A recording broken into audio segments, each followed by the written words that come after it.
এই পৃথিবীতে কোরআনের আলো নিভিয়ে দেওয়ার জন্য কত চেষ্টা করেছে। আল্লাহ পাক বলেন, ইন্না নাহনু নাযালনা যিকরা ওয়া ইন্না লাহু লাহাফিজুন।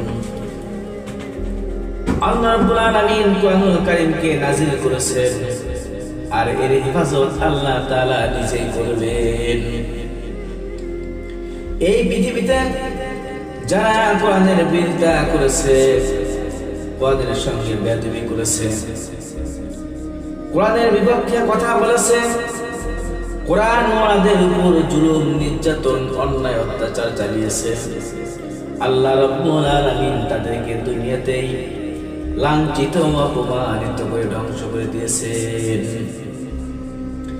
আর যারা কোরআনকে ভালোবেসেছে, মুহাব্বত করেছে, বন্ধু বানিয়েছে, কোরআন অনুযায়ী নিজের জীবন গঠন করেছে, সংসার চালিয়েছে, সমাজ চালিয়েছে, রাষ্ট্র চালিয়েছে, এমনকি কোরআনের জন্য নিজের জীবনকে উৎসর্গ করে দিয়েছেন, আল্লাহ রাব্বুল আলামিন তাদেরকে দুনিয়াতে মান, সম্মান, ইজ্জত বাড়ায় দিয়েছেন।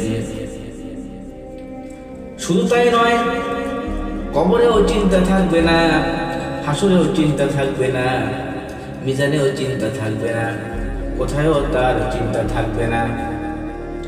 বাইরে আমার লক্ষ্য করুন, একজন কোরআনওয়ালা ব্যক্তিকে যখন কবরে রাখা হবে,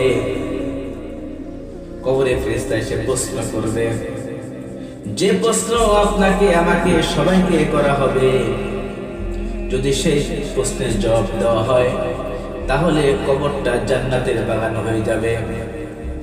আর যদি সেই প্রশ্নের জবাব না দিতে পারা যায়, তাহলে কবরটা আপনার আমার জন্য জাহান্নামের গর্ত হয়ে যাবে। শুধু তাই নয়, তখন ফেরেশতা বলবে, রাদিতু বিল্লাহি রাব্বা, তোমার রবকে, ওয়া বিল ইসলামি দীনাও, তোমার দ্বীনকে, ওই মুহাম্মাদিন নাবিয়্যা ওয়া রাসূলা, তোমার নবীকে। কোরআন সঙ্গে সঙ্গে তার সামনে গিয়ে দাঁড়িয়ে যাবে। তখন ফেরেশতা বলবে, তুমি কে, আর এর সামনে তুমি কেন আসলে?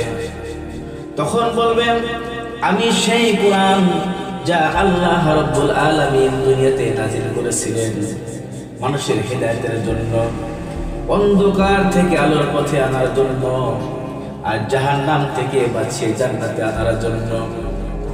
আমি সেই কোরআন